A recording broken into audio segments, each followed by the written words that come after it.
tadi. Dua hadisnya cukup panjang, ya matannya cukup panjang, apalagi dibarengi dengan sanad. Maka karena waktunya mepet, ya tadi sudah diatur ada season kedua untuk tanya jawab, maka kita pangkas sanad tak perlu disampaikan, tapi mari kita pahami matannya, isi hadisnya secara keseluruhan. Karena matannya begitu panjang, maka saya penggal-penggal, ya kalamnya dipenggal-penggal per kalimat agar kita bisa mudah untuk memahami maksud dari matan hadis yang cukup panjang itu. Dalam hadis riwayat Ibnu Jarir di jilid yang ke-7 nomor hadis 13.654, sahabat Nabi Jabir bin Abdillah menuturkan Rasulullah menyampaikan kepada beliau. Kata Jabir bin Abdillah, kharaja alaina Rasulullah yauman. Pada suatu hari Rasulullah keluar dari rumahnya untuk mendatangi kami. Salah satu metode dakwah Rasul adalah menyempatkan untuk datang kepada sahabat-sahabat tertentu untuk menyampaikan wahyu yang beliau terima dari Allah. Maka Jabir bin Abdillah didatangi oleh Rasulullah. Sudah bertemu dengan Jabir bin Abdillah, faqal, lalu Rasul menyampaikan, inni ra'aitu fil manam. Semalam aku bermimpi, kata Rasulullah. Inni ra'aitu fil manam. Apa mimpi beliau? Ka'anna Jibril inda ra'si wa Mikail inda rijlayya. Di dekat kepalaku malaikat Jibril, dekat dengan dua kakiku malaikat Mikail. Fayaqulu ahaduhuma li sahibi, salah seorang dari dua malaikat itu memerintahkan kepada malaikat yang satunya, idrib lahu masalan. Coba buatkan perumpamaan untuknya. Jika kata satu malaikat, buatkan perumpamaan untuknya, untuk Nabi yang sedang tidur. Fayaqul, lalu ia melaksanakan perintahnya dengan mengatakan kepada Nabi, isma' sami'at udunuk waqil aqala qalbuk. Muhammad, dengarkanlah, pasti telingamu bisa mendengar. Perhatikan, simak, pasti hati dan pikiranmu bisa memahaminya. Inilah satu dalil diantaranya bahwa mimpinya Rasul tidak sama, tidurnya Rasul tidak sama dengan tidurnya kita. Tidurnya Rasul, telinga normal, hati dan pikiran tetap normal, tetap ingat kepada Allah, yang tidur hanya matanya saja. Sementara kita tidur semuanya. Telinga tidur, mata tidur, hati pikiran tidur. Rasul yang tidur hanya matanya, telinga, kemudian hati dan pikirannya tidak tidur. Maka kata malaikat, isma' sami'at udunuk waqil aqala qalbuk. Dengarkan Muhammad, pasti telingamu bisa dengar, dan simaklah baik-baik, pasti hati dan pikiranmu bisa memahaminya. Apa isi yang akan disampaikan oleh malaikat? Kata malaikat, innama masaluk wa masalu ummatik kama masali malik ittakhoda daran thumma bana fiha baitan thumma ja'ala fiha ma'dubatan. Kata malaikat, sesungguhnya dirimu dan umatmu seperti seorang raja yang menjadikan satu daron, satu kawasan, satu area yang begitu luas. Thumma bana fiha baitan. Lalu raja itu membuat rumah di kawasan itu. Thumma ja'ala fiha ma'dubatan. Lalu raja itu menjadikan hidangan-hidangan untuk isi rumah itu. Satu kawasan luas, ada rumah, dalam rumahnya ada berbagai macam hidangan-hidangan. Tsumma ba'asa rasulan yad'un nas ila ta'amih. Lalu raja itu menyuruh seorang utusan untuk mengajak orang-orang agar bisa menikmati nikmatnya hidangan yang ada di dalam rumah itu. Faminhum man ajaba Rasul wa minhum man tarakah. Ada yang respon, menerima, mau datang untuk menikmati hidangan yang ada dalam rumah itu, ada juga yang tidak mau datang. Kata malaikat, ia menerangkan, Fallahu al-Malik. Allah lah yang dimaksud dengan Malik di situ. Raja yang dimaksud adalah Allah. Dan Wadar al-Islam, kawasan yang dimaksud adalah Islam. Serta al-Bait al-Jannah, rumah yang dibangun adalah surga dengan berbagai hidangan yang ada di dalamnya. Wa anta ya Muhammad ar-Rasul, engkau wahai Muhammad adalah utusan yang disuruh untuk mengajak agar orang bisa menikmati hidangan itu. Man ajabaka dakhalal Islam, wa man dakhalal Islam dakhalal jannah, wa man dakhalal jannah akala minha. Siapa yang memenuhi ajakan Nabi, ikut dengan ajakan Nabi, berarti dia masuk Islam. Siapa yang masuk Islam, pasti dia masuk surga. Siapa yang masuk surga, pasti dia akan menikmati berbagai macam hidangan yang ada di dalam surga. Ini matan satu hadis yang dimuat dalam tafsir Ibnu Jarir atau At-Tabari nomor urut 13.654 dari sahabat Nabi Jabir bin Abdillah. Hadis yang kedua, melalui sahabat Nabi Abu Darda radhiyallahu an. Kata Abu Darda, Rasulullah bersabda, ma min yaumin tola'at fihi syamsuh illa bijanbai malakani yunadiyan. Tidak ada satu hari pun yang terus terbit matahari padanya, melainkan pasti di sebelah kanan, sebelah kiri matahari itu ada dua malaikat. Malakani yunadiyan, dua malaikat yang menyeru, yang mengajak. Kemudian yasma'uhu khalqullah, ajakan seruan malaikat itu didengar oleh semua makhluk, kulluhum ila saqalain, akan didengar oleh siapapun makhluk yang manapun kecuali dua golongan yang tidak bisa mendengar seruan dua malaikat itu, yakni ila saqalain, manusia dan jin tak mampu mendengar ajakan seruan dua malaikat yang berada di sebelah kanan, sebelah kiri matahari. Ini informasi gaib. Ya.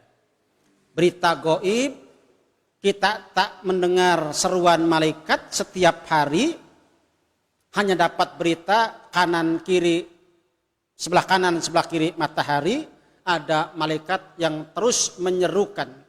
Sebagaimana juga Allah menyeru, yad'u ilal jannah wal maghfirah. Allah mengajak ke surga dan untuk dapat ampunannya. Allah mengajak ila Darussalam untuk meraih surga atau kampung halaman yang menyelamatkan. Maka dua malaikat juga sama, senantiasa mengajak dan menyeru. Apa isi seruannya? Ya ayyuhan nas, wahai segenap manusia, halummu ila rabbikum, mari mendekat kepada Allah, mari taqarrub kepada Allah, mari takwa kepada Allah.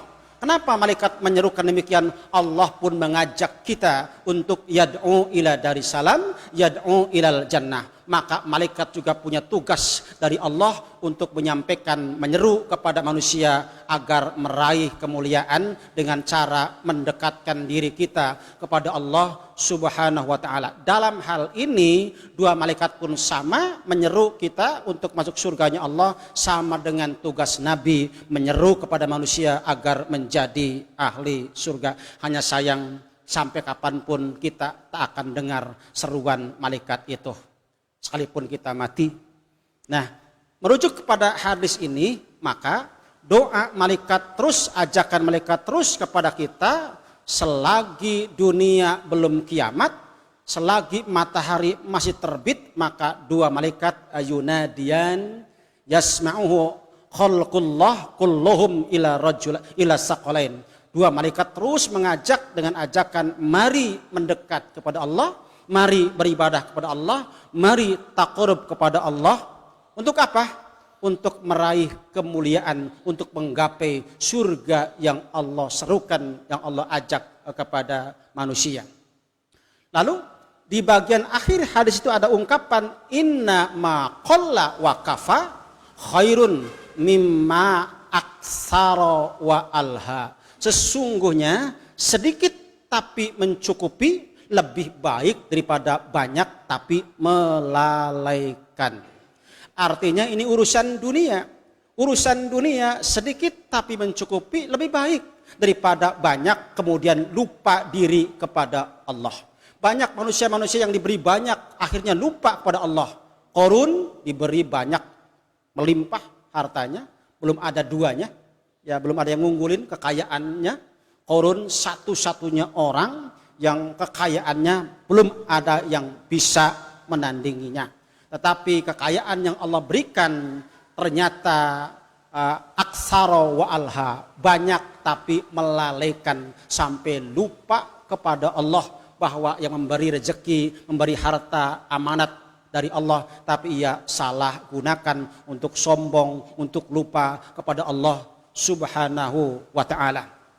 Siapa yang tidak kenal dengan Haman, pejabat tinggi yang hidup di zaman Fir'aun, juga sama di zaman Qarun juga. Qarun, Haman, Fir'aun itu CS, satu zaman. Diberikan dunia masing-masing diberikan kelebihan. Haman dengan jabatan yang luar biasa, kemampuan ilmu bangunannya arsitek ulung adalah Haman. Qarun kekayaannya luar biasa dan Fir'aun sebagai presidennya.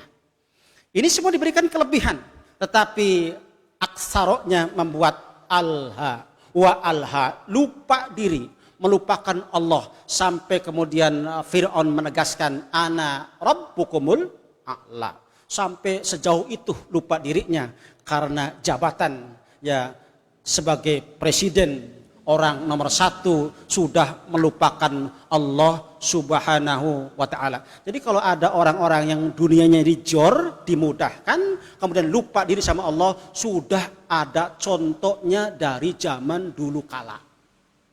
Ya, sudah ada contohnya. Ya.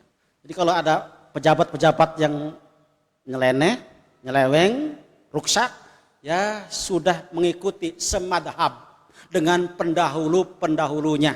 Nanti di akhirat juga nanti akan satu golongan, satu tempat khusus untuk orang-orang yang semadhab, sepemikiran, sehaluan. Maka Rasul menyampaikan bahwa yang aku khawatirkan bukan kemiskinan yang menimpa kepada umatku, bukan karena fakirnya, bukan karena miskinnya, bukan karena serba kekurangannya. Yang paling aku takuti adalah ketika dunia dimudahkan untuk manusia. Kenapa Indonesia negara yang utangnya luar biasa? Karena dimudahkan. Jadi kita lupa. Coba kalau utangnya dipersulit, mungkin nggak punya utang. Karena dimudahkan, jadi utangnya banyak. Maka di antara kita yang utangnya banyak, ya karena dimudahkan. Pinjam dikasih lagi, bayarnya enggak. Ikhwati iman, dari dua hadis ini bila kita simpulkan, untuk menjadi ahli surga, maka harus beragama Islam.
Asbah diartikannya subuh. Padahal asbaha belum tentu artinya subuh. Karena satu kata yang memiliki lebih dari satu makna. Ya. Kalau kita baca surat Qaf atau surat Qalam, surat Nun, itu ada kalimat fa'asbahat kasorim. Kebun itu kemudian menjadi terbakar, menjadi hangus. Asbahatnya bukan diartikan subuh, menjadi terbakar. Fasbahu dohirin. Allah kuatkan, Allah bantu orang-orang beriman. Fasbahu dohirin. Lalu orang-orang Islam mendapat kemenangan. Artinya hadis yang tadi bila kita simpulkan, maka malaikat akan senantiasa mendoakan Allahumma a'ti munfikon kholafa wa'ti mumsikan talafa. Ya Allah, berikan ganti yang berlipat-lipat keberkahan untuk orang-orang yang berinfak, serta berikan kerugian untuk orang yang pelit, yang bakhil, yang menahan infaknya. Sebentar lagi kita akan kurban. Maka jangan berpikir urusan dunia. Mari kita berpikir urusan akhirat. Allah ridho dengan orang-orang yang menggunakan hartanya di jalan Allah. Hati-hati bila kita punya rezeki kemudian kita tidak kurban. Jangan-jangan Allah malah kemudian benci kepada kita karena Allah tidak suka kepada orang-orang yang pelit. Ya, harta yang ada pada kita, mari kita gunakan sebaik mungkin untuk meraih magfirah dan keriduan dari Allah Subhanahu wa Ta'ala. Oleh karena itu, dari dua hadis ini kita bisa memahami bahwa ternyata untuk dapat surganya Allah langsung, tak mampir ke neraka, betul-betul harus menjadi orang-orang yang taqarrub kepada Allah. Terutama ibadahnya dua perkara. Satu, ibadah terkait dengan badaniah kita, dengan jiwa kita, juga ibadah dengan harta kita. Makanya hadis tadi bahasanya halummu ila rabbikum, itu dengan jiwa badan kita. Kemudian disertai dengan kalimat innama qalla wa kafa khairun mimma aksara wa alha. Sesungguhnya sedikit tapi mencukupi lebih baik daripada banyak kemudian lalai, lupa kepada Allah. Awas jangan salah simpulkan bahwa kalau begitu saya tidak boleh kaya. Bukan begitu kesimpulannya. Ya, mangga jadi orang kaya, gunakan kekayaannya untuk meraih kemuliaan di sisi Allah Subhanahu wa Ta'ala. Karena kenyataannya banyak juga orang fakir, miskin, lupa kepada Allah. Maka doa kita dalam bab rezeki, ya tidak usah minta banyak. Ya Allah, berikan kecukupan. Mintanya cukup Pak, karena banyak belum tentu cukup. Dikasih banyak belum tentu cukup. Tapi kalau sudah minta cukup, beres. Semuanya pasti beres karena mintanya cukup. Ya. Tapi di sini dituntut untuk bersyukur ya. Jadi wa inna ma qalla wa kafa khairun mimma aksara wa alha. Sesungguhnya sedikit tapi mencukupi itu lebih baik daripada banyak kemudian melalaikan. Kalau banyak tidak lalai sama Allah, ya istimewa. Karena sahabat-sahabat Nabi juga banyak yang kaya raya, kemudian mampu mengangkat derajatnya menjadi orang-orang yang istimewa. Artinya yaumul kiamah tetap menempati posisi istimewa karena mampu menggunakan hartanya di jalan Allah. Baik, sementara itu dulu. Untuk lebih leluasa silakan bila ada yang perlu ditanyakan.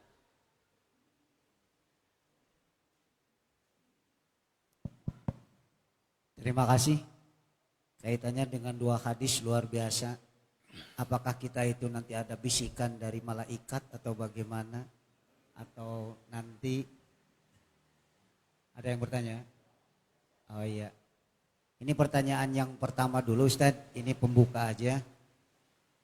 Tadi ada kaitannya bahwa negara Indonesia itu dipermudah di dalam apa?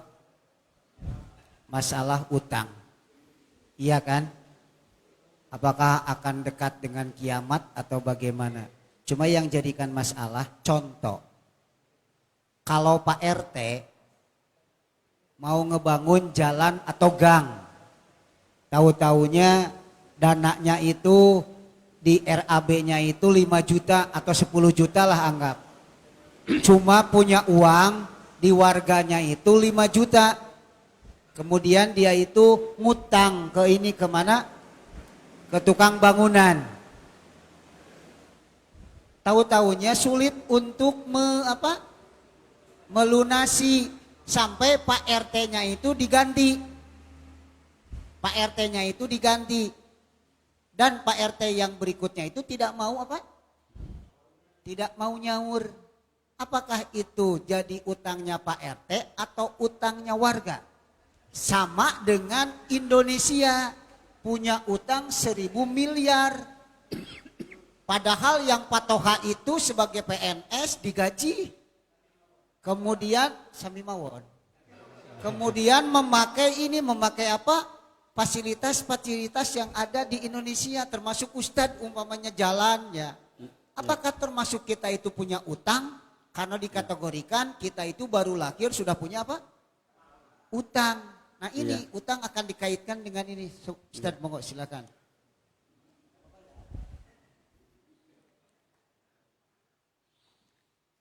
Kita akan datang pada hari kiamat yang berhutang dan yang dihutangi akan diadili. Ya kan? Insya Allah kita mah tidak. Karena kita tidak tahu. Utangnya nggak pernah diajak kan kita. Kita kan nggak pernah diajak utang. Tidak tahu kita mah. Ya kan? Tidak tahu. Katanya kita di masing-masing punya utang. Kurang kita nggak nerima duitnya ya. Nggak. Kan harus jelas yang namanya utang tuh. Jelas siapa yang utang, siapa yang diutangi. Ini kan yang utangnya satu orang. Kemudian dipikulkan kepada, nah ini sudah di luar apa ya, di luar aturan gitu. Jadi yang utangnya satu orang kemudian ditimpakan kepada orang yang tidak ada niatan sedikit untuk punya utang. Jadi sudah dolim sebenarnya. Sudah dolim. Jadi kalau Pak RT tadi, kalau memang sepakat dengan warga, sepakat ya kami tanggung semua nih utangnya, ya siap nanggung. Kalau warga tanpa tahu, RT-nya saja rajin utang maksudnya gitu kan. Utang, warga tidak tahu, ketika nggak diajak utang ya maka ya karena nggak diajak berarti tidak utang. Jadi yang PRT-nya yang utang, sama dengan kita sekarang. Pemerintah yang utang sebenarnya kita kan tidak tahu, apa kita pernah diajak? Pak, yuk utang ke Cina kan tidak, kita nggak pernah diajak kan? Gitu. Jadi kita mah tidak tahu, ditimpakan. Nah, anggota dewan menyetujui, rakyatnya tidak setuju. Kan begitu. Jadi yang nggak setuju mah nggak akan diadili di akhirat. Yang setuju aja yang diadili. Berat kalau kita diadili, kita yang nggak setuju, ya kan? Anggota dewan setuju, ya diadili akhirat, utang berarti, ya kan? Meng-ACC berarti sama. Itu yang saya katakan, kita mah tidak punya utang karena kita tidak merasa utang dan kita tidak pernah utang. Hanya pemerintah mengatakan kita punya hutang. Mana sok uangnya? Saya nggak pernah dapat uang apa gitu. Tahu-tahu uang saya sekian. Uangnya nggak terima gitu kan. Jadi babnya bab apa ya? Atasan mendolimi. Babnya bab kedoliman. Dari bawahnya hasud, dari atasnya dolim. Itu mah sudah resiko. Kalau dari atas dolim, pasti dari bawahnya hasud. Itu mah sudah resiko, gitu. Pasti begitu. Dolim dari atas ke bawah. Nanti iri dengki dari bawah ke atas. Kalau dari atasnya adil, beres. Kenapa kita punya utang banyak? Tadi punya utang banyak, ya karena dari atasnya utang. Dan kita tidak tahu. Gitu. Konon katanya utangnya sebegitu hebatnya. Sampai sekarang utang terus. Kayaknya sebuah presiden utang ya. Utang di ACC oleh para anggota dewan. Ya sudah anggota dewan ikut andil utang gitu. Pernah anggota dewan datang ke Bapak, saya anggota dewan, setuju Pak, utang. Kan nggak pernah begitu. Anggota dewan aja sudah ACC. Dan itu pun untuk kepentingan masing-masing.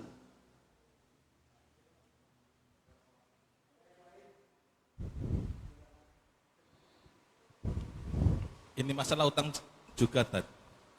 Di sekolahan itu kan ada tabungan anak-anak. Nah, sekolahan itu punya program pembangunan gedung. Berhubung kekurangan uang, itu pinjam di tabungan anak. Nah, apakah perlu izin? Izinnya itu kemana? Ke anak atau ke pihak sekolah? Terima kasih, Tad.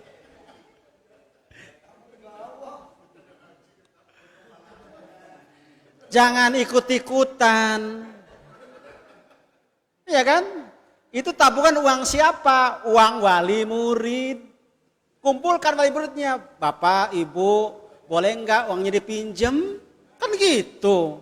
Enggak boleh Pak, besok anak saya sunatan. Ya sudah, jangan paksa. Jadi, jangan main ambil Pak, itu namanya ikut-ikutan. Waduh, repot nih ikut-ikutan rusak. Jangan ikut-ikutan lah. Itu hak siapa? Uang itu uang siapa? Uang wali murid. Anak itu nabung ya karena orang tuanya amat ya, nabung nih jangan buat jajan. Iya Bu, nabung lagi tiap hari. Jadi itu uang wali murid. Saya tidak berani mengatakan begitu.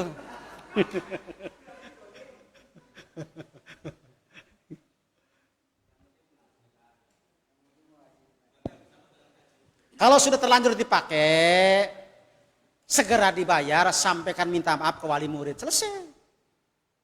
Ya kan? Jangan orang tua butuh uang, uangnya nggak ada. Ya kan? Gitu. Jadi yang punya hak. Sebenarnya ini masalah utang itu dengan pemakaian yang namanya uang haji. Yang kaitannya dengan uang haji diinvestkan dan lain sebagainya. Sebenarnya larinya kan ke situ. Itu ada gambaran. Silakan ada yang lain yang mau bertanya. Boleh dengan pertanyaan-pertanyaan yang lain apa seputar kurban atau apa? Silakan.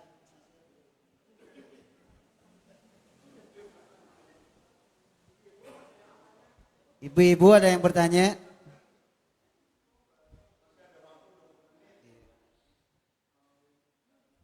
Ini kaitannya dengan kurban boleh Ustadz? Ya. Ada kaitannya dengan ini ada saya kemarin itu Pak Cecep kalau mau beli hewan kurban metal yang hidungnya tidak tidak ditaleni itu bisa katanya. Cuma kalau penyembelihannya sebelum disembelih ada yang namanya soft gun. Jadi langsung dikesinikan, tek. Kemudian langsung si siapa? Si sapinya itu pingsan. Pingsan atau apa, setelah itu baru disembelih. Nah ini kaitannya dengan apakah termasuk kategori menganiaya atau umpamanya sudah jadi bangke. Ya. Si siapa? Ya. Si hewannya. Ini mohon maaf saya cuatkan ke situ karena ada orang yang menawarkan hewan kurban seperti itu gede. Kemudian sapinya liar karena dari luar BS, mohon maaf. BS dari apa? Peternakan Nasional. Disimpan-simpan di mana di RPH. Gede memang seperti itu. Cuma kalau penyembelihannya karena orang RPH-nya juga kan karena apa takut. Ada soft gun semacam itu ditembak seperti gitu. Silakan Ustaz. Ya. Dalam penyembelihan kita diperintahkan seihsan mungkin, sebaik mungkin. Nampaknya dari cara tadi itu hampir sama dengan sebelum menyembelih ayam cabutin dulu bulunya. Ayam itu kesakitan, buktinya kok cabut lagi, kok bulu lehernya cabutin untuk mudah masuk pisau. Iya kan? Iya dia cabutin. Tanyakan ke ayam. Ketika bulu lehernya dicabutin, tanyakan sakit atau tidak. Apa sapi harus ditanya tadi? Sakit atau tidak? Nah itu yang mungkin ya. Jadi dalam hal ini yang Rasul contohkan asah golok setajam mungkin. Asah pisau setajam mungkin, sembelih dengan aturan yang sudah Rasul contohkan, kan begitu. Tidak ada bab cabutin bulu, tadi apa ya, kenapa sampai pingsan, sampai geletak, ya pasti sakit. Pasti sakit. Kalau nggak sakit nggak mungkin geletak Pak. Sama dengan ayam mau disembelih, bulu lehernya cabutin. langsung kok cabutin, ya, diambulin cabutin sebelum digorok. Itu sama, sama dalam bab menyakiti binatang sebelum disembelih. Disembelihnya sakit, belum disembelih sudah sakit, itu sudah sakit.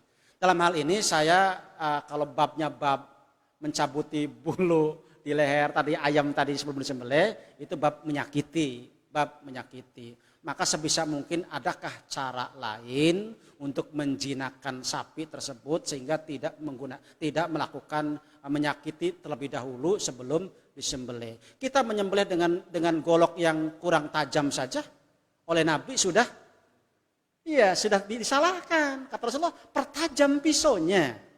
Asah yang benar goloknya agar secepat mungkin, ya kan? Secepat mungkin kematiannya, secepat mungkin gorokannya. Kan kebayang Pak, kalau goloknya tumpul, goroknya kayak apa? Ya kan, sekuat tenaga, kemudian lama juga.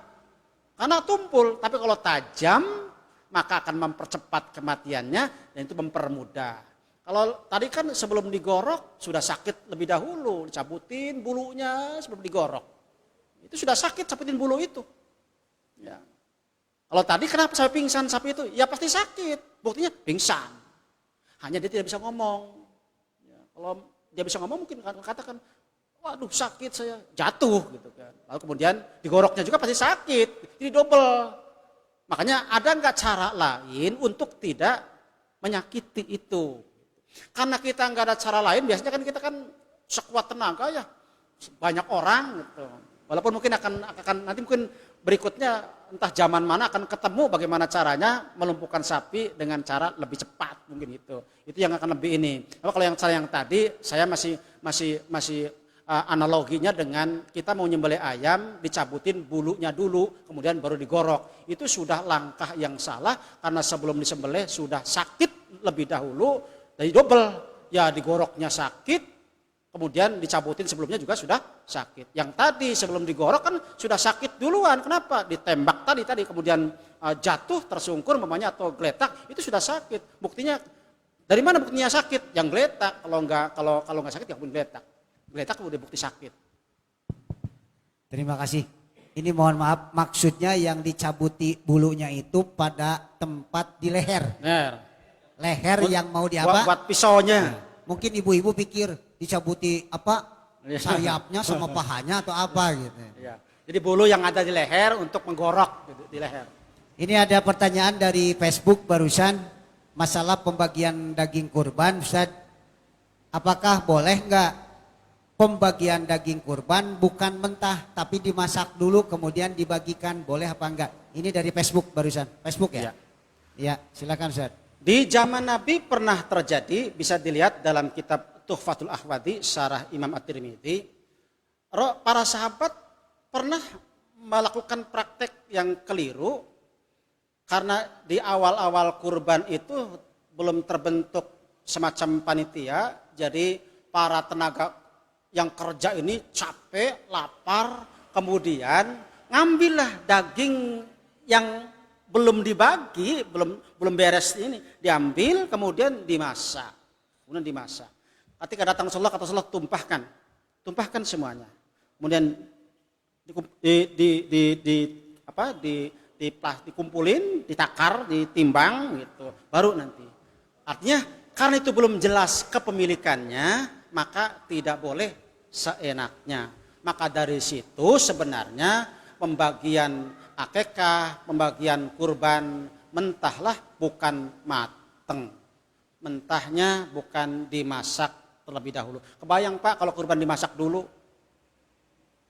1 ekor sapi dimasak, kebayang tidak? Kalau walaupun cuma direbus gitu ya, nggak dibumbuin. Repot juga itu. Maka mau kurban, mau akikah, maka sunnah dari Rasul, aturan dari Nabi bukan dimasak, tapi dibagikan mentahnya. Dibagikan mentahnya bukan dimasak. Mentah. Iya, mentah. Kalau akikah dimasak itu bukan bagi daging akikah, bagi masakan akikah. karena ada nasinya, biasanya ada nasinya itu, satu paket biasanya. Jadi Hasan Hussein akekah itu langsung bagikan mentahnya, bukan dibagikan masakannya. Perintahnya bagikan daging mentahnya, bukan masakan. Bukan masakan, tapi bagikan mentahnya. Itu sudah hikmah yang sangat luar biasa. Bapak, kalau disunahkan masak, kebayang tidak anaknya kembar. 2, laki-laki semua, 4 ekor kambing. Kebayang nggak masak? Itu kalau 2 kembarnya. Kalau kembarnya 4, hidup semua. Minimal sampai 7 hari. Kebayang tidak? 2 kali 4 laki-laki semua nih, maka akan kerepotan, harus gaji, bayar yang masaknya berapa orang, beli ini, wah membengkak biaya. Islam sudah meringankan kita, bagikan mentahnya saja, jangan dimasak. Perintahnya bagikan, mau kurban, mau akikah, dua-duanya ibadah nusuk. Nusuk itu sama ibadah pembagian daging mentahnya, bukan dimasak.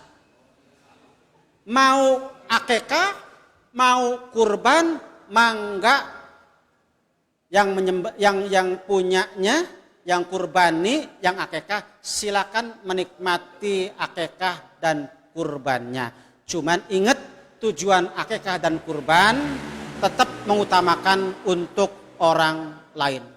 Di medsos berkembang, kurbani tidak boleh dapat daging lebih dari 1/3. Di medsos. Dari mana bisa begitu pemahamannya? Awal pertama kali kurban, sahabat Nabi hanya menyembelih 2 ekor kambing. Sahabat ada yang 1, ada yang 2. Yang kurban tidak begitu banyak dibandingkan dengan yang siap menerima dagingnya atau yang berhak terima dagingnya.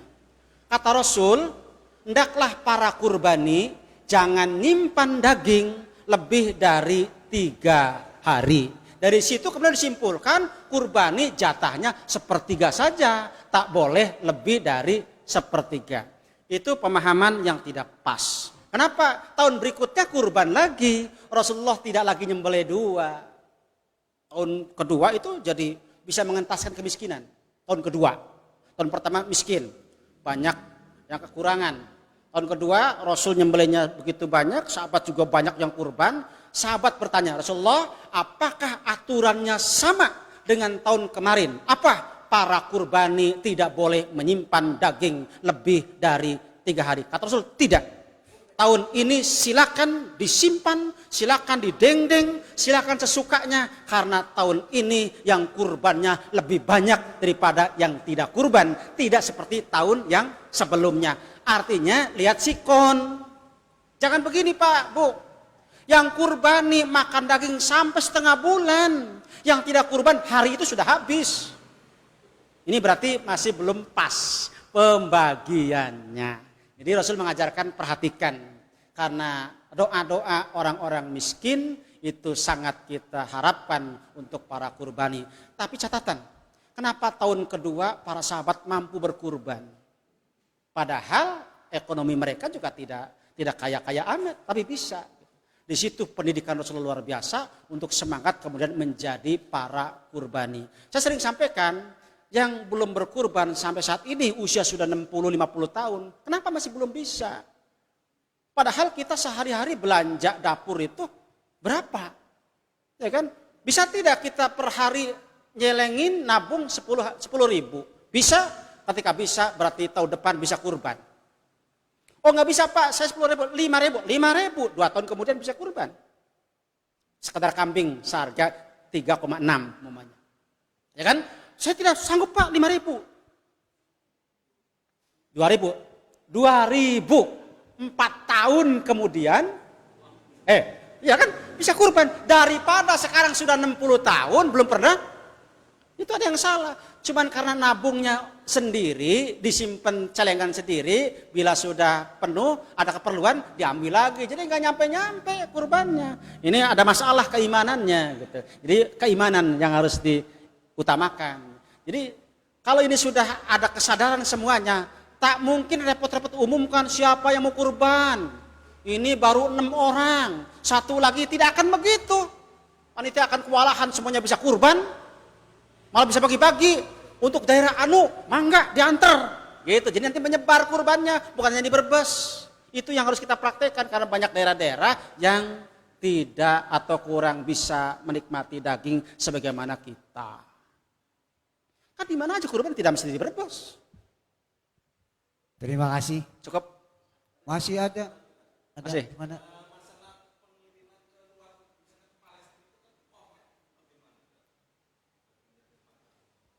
Ya, jadi babnya sekarang begini, orang-orang yang ibadah haji itu kan nyembelih hadyu. Sekian jamaah haji dari mana-mana, anggaplah dari Indonesia sudah berapa yang ibadah haji. Anggaplah satu orang menyembelih 1 ekor kambing. Sudah berapa? Dari mana-mana nyembelih semua. Apa orang Arab tidak kewalahan makannya? Apa Bapak yang berangkat haji, Bapak makan di sana? Kan tidak. Mangga sembelih, saya tidak akan bawa dagingnya, tidak akan makan. Sudah kan? Itu bagaimana? Yang jelas tidak mungkin orang Arab juga terus makan daging seperti itu. Kalau tidak ada cara untuk cara diawetkan tadi. Jadi babnya bab darurat sebenarnya. Bab darurat karena bab darurat. Tapi jangan begini Pak, di pinggir jalan terima akikah dimasak. Nah ini mah sudah tidak sesuai dengan syariat. Kenapa Rasul tidak memberikan contoh untuk dimasak? Karena bahasanya bagikan seluruhnya, tulang-tulangnya. Kalau di kornet kan nggak ada tulangnya. Karena babnya bab darurat, maka bisa diupayakan dengan cara seperti itu. Andai, saya nggak tahu persis apakah daging-daging yang hadyu itu dikemanakan, apakah orang Arab semuanya mampu gitu memakan daging-daging ya orang-orang yang haji, apa mereka mampu gitu? Karena tiap tahun kan terus, kecuali musim corona nih libur, gitu. Ya kan begitu ya? Apakah mereka mampu? Ya kan? Nah, atau Indonesia meliburkan? Arab masih terima, Indonesia meliburkan.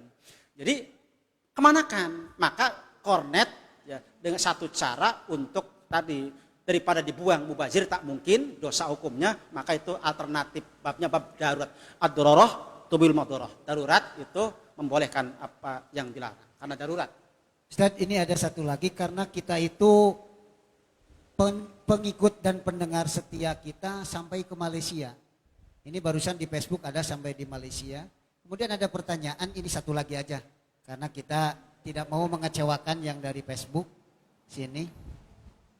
Bolehkah panitia dan mayoritas sekarang itu panitia kurban itu ngambil daging dari daging yang itu untuk apa? Dimasak buat panitia. Ini tadi kan ini ada pertanyaan ini, pertanyaan dari Facebook ini. Mohon untuk dijawab supaya detail karena Ustaz masih di kita itu dengan mudahnya panitia mengambil apa? Ya. Mengambil daging kemudian dimasak kemudian apa? Ini kan buat panitia.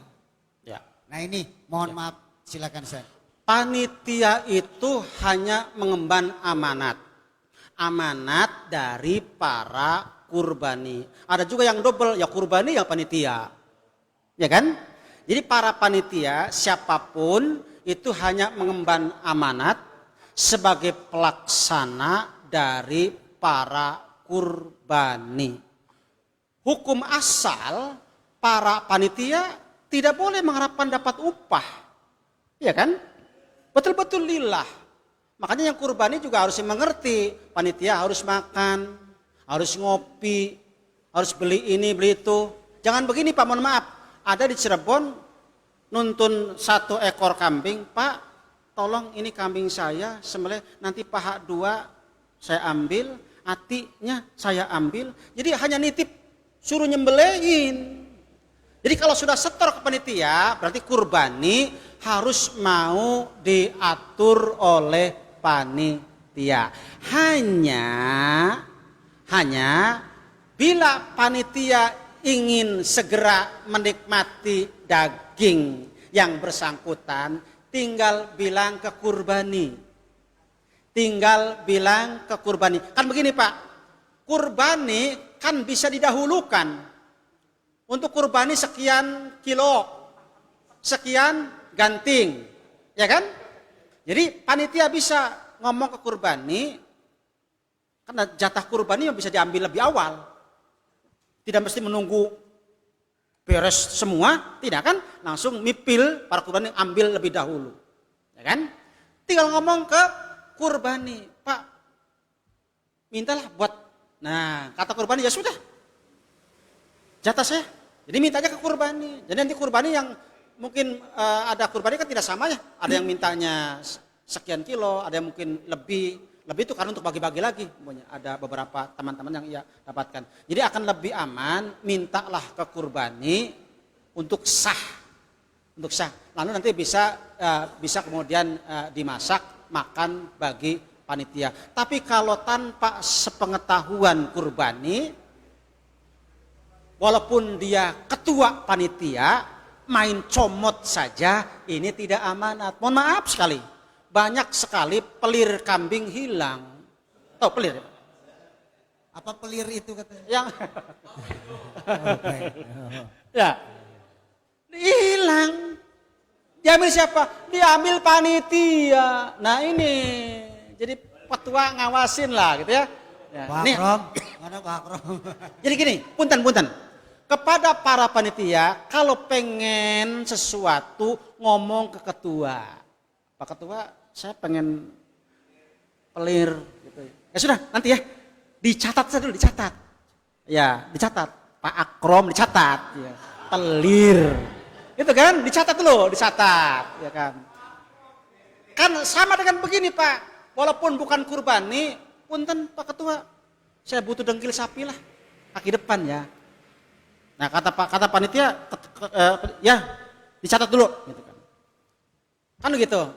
Ketika sudah habis ya sudah, mohon maaf, ini sudah dipesan semua. Termasuk nanti panitia ada yang pesan dengkil kan, gitu. Jadi kalau sudah ini ya tertibnya seperti itu. Jadi jangan begini, mentang-mentang panitia ngambil seenaknya, gaji dikumpulin, ya kan? Buntut hilang, apalagi kepala disembunyiin. Jangan mentang-mentang panitia. Justru panitia itu dapat amanat dari kurbani. Bagikan seluruhnya. Kalau bahasa hadis, sampai kepada pelanak-pelanaknya, ya apa hiasan-hiasan yang menempel pada itu sampai dibagikan. Andai kata memang tanduknya itu untuk hiasan, ada orang minta, kasihkan, bagikan. Karena tanduk nggak ada yang mau ya dibuang lah, ya kan? Kalau ada yang minta kasihkan. Hanya bahasa Rasul. Sebisa mungkin dibagikan semuanya bila memang itu diperlukan. Andai tanduknya ada orang senang, ya bagikan. Ya kan? Nah, termasuk nanti teknis pembagian kulit. Karena tak mungkinlah kulit kambing itu dicacag. Ya kan? Maka bisa satu gelondong. Untuk siapa? Untuk siapa? Itu kan? Bisa ditetapkan dulu gitu. Jadi karena kulit biasanya dijual, maka sebelum dijual dipastikan dulu itu kulit punya siapa atau untuk siapa. Nanti urusannya kepada siapa yang memiliki kulit itu. Jangan belum dibagi ini punya siapa sudah dijual. Khawatir kita melanggar aturan daripada hadis Nabi bahwa tidak boleh dijual. Dari Malaysia satu lagi Ustadz. Hukum, mohon maaf, ada ya Cal dari Malaysia. Dari Malaysia hukum kurban dengan hukum akekah itu apa dan yang didahulukan ibadah haji. Kurban yang di ibadah haji. Kurban di ibadah haji kan ada hadyu. Dengan apa? Dengan akekah. Hukumnya bagaimana? Kemudian suka ada orang yang menitipkan kurban, hewan kurban, tapi namanya itu niatnya itu apa? Akekah. Ya. Silakan Ustaz. Ya. Ini dari Malaysia. Akekah, sembelihan akekah terkait dengan kelahiran bayi. Mau akekah, mau kurban, dua-duanya ibadah mahdhoh. Artinya ketentuannya, aturannya binatangnya, waktunya sudah ditentukan. Kapan akekah? 7 hari dari usia bayi. Usianya 7 hari baru sembelih akekah. Bagaimana yang 21 hari, yang 40 hari, bahkan yang sudah tua? Karena ada riwayat Nabi diakekahi sesudah jadi Nabi. Nah itu hadis la aslalahu, ya, tidak ada hadisnya atau hadis palsu. Jadi yang sahih dari Nabi terkait dengan akekah dibatasi waktunya hari ke-7. Tudbahu yauma sabihi min wiladatih, disembelih pada hari ke-7 dari lahir atau kelahiran bayi tersebut. Tidak boleh kurang, tidak boleh lebih. Ini kambingnya sudah ada Pak, tapi baru 6 hari. Sabar dulu, sehari lagi, ya kan? Ini Pak saya baru punya rezekinya setelah bayi sudah 2 bulan. Bagaimana? Sudah lewat, ya kan? Sudah lewat. Karena itu sudah ibadah mahdhah. Tak boleh kurang, tak boleh lebih. Harinya hari yang ke-7 atau 7 hari. Tidak boleh lebih, tidak boleh kurang. Mau kurban, mau akekah, dua-duanya hukumnya sunnah, bukan sebagai satu kewajiban. Walau para ulama menegaskan kurban adalah sunnah muakkadah, lebih mendekati kepada wajib. Karena Rasul wanti-wanti kepada orang yang punya rezeki, kalau tidak kurban jangan dekat-dekat ke tempat sholat kami. Itu hanya pelajaran, peringatan, pendidikan agar kita tidak mewarisi sifat pelit dan bakhil, karena Allah tidak suka kepada orang-orang yang pelit. Ada perbedaan. Kalau kurban kambing bisa, sapi bisa, unta bisa, termasuk nanti kerbau jenis sapi bisa, rusa jenis kambing bisa, tapi akekah tak bisa dengan sapi. Akekah hanya bisa dengan kambing. Jangan begini, ada 7 ibu lahiran di rumah sakit rembuk, kita akekahnya sapi saja ya, kita patungan 1 ekor sapi 7 orang. Tidak bisa. Itu akekah hanya dengan kambing, tak bisa dengan sapi. Itu perbedaannya. Tapi kesamaannya ya dua-duanya dibagikan mentahnya tadi. Dan hukumnya kedua-duanya menjadi hukum sunnah, bukan hukum wajib. Karena memahami hadis yang keliru, setiap bayi tergadai dengan akekahnya. Ya, kullu gulam rohina bi aqiqatihi. Setiap bayi terikat, tergadai dengan akekahnya. Karena bahasanya tergadai, maka dipahaminya hutang. Pertanyaannya, sejak kapan manusia diberikan tugas dan amanat dari Allah? Sesudah balik. Sesudah balik. Kalau belum balik, tidak ada tugas apapun. Tak ada amanat apapun. Makanya hadis itu untuk siapa sebenarnya? Untuk orang tuanya. Untuk orang tuanya mengakekahi anaknya, bukan dibebankan kepada bayi yang belum dapat tugas untuk terima amanat itu. Kan jadi aneh, sudah tua seperti ini, duh saya punya utang ya, dulu nggak akekah. Dulu tuh kewajiban siapa? Andai katakan utang, kan orang tua yang kena aturannya, bukan anaknya. Sama dengan zakat fitri. Zakat fitrah, kalau usia bayi besok Idul Fitri, usianya sudah 120 hari, itu kembali pada hadis Nabi, dizakati sampai yang masih dalam kandungan, yang sudah bernyawa, maka aturan itu bukan untuk bayi, tapi untuk orang tuanya. Wajib orang tuanya menzakati anaknya yang masih dalam kandungan, walaupun umurnya baru 120 hari, karena ia sudah bernyawa, karena hadisnya kullu nafsin, setiap yang bernyawa, bakal dipertegas dengan fi butunihin, yang masih dalam perut ibunya, maka wajib untuk dizakati. Kepada siapa aturan zakat wajib itu? Untuk orang tuanya, bukan bayinya. Demikian juga akekah, orang tuanya dikenai aturan untuk melaksanakan akekah, bukan pada bayinya. Tiba-tiba kita punya utang. Maka yang dulu kita belum akikah, itu bukan salah kita dan kita belum kena aturan untuk orang tua kita. Kalau sekarang ada rezeki, tak perlu mikir akikah, sudah saja untuk kurban. Toh hukumnya sama. Justru kalau kita memaksakan diri akikah saja, itu sudah menyalahi aturan. Kenapa? Karena akikah dibatasi waktunya. Hari yang ke-7 atau 7 hari, tak boleh lebih, tak boleh kurang. Sudah lewat-lewat, maka ada syariat yang kita lakukan daripada akikah, mendingan kita kurban. Bahkan sudah kurban saja, bukan akikah. Karena memahami hadisnya keliru, setiap bayi tergade dengan akikahnya, dipahaminya hutang. Lalu kita sekarang punya hutang karena dulu kita tidak akikah. Bagaimana Pak, ini saya belum kurban atau akikah? Ya sudah, kurban saja, itu sudah lewat. Toh dulu juga bukan untuk kita, orang tua kita yang kena aturannya, bukan kita. Gitu ya. Itu barangkali cukup. Baik. Cukup? Nah, cukup. Baik. Baik. Allahumma ighfir lana warhamna wa tub alaina innaka anta tawwabur rahim. Subhanakallahumma wa bihamdika asyhadu an la ilaha illa anta astaghfiruka wa atubu ilaik. Wassalamualaikum warahmatullahi wabarakatuh.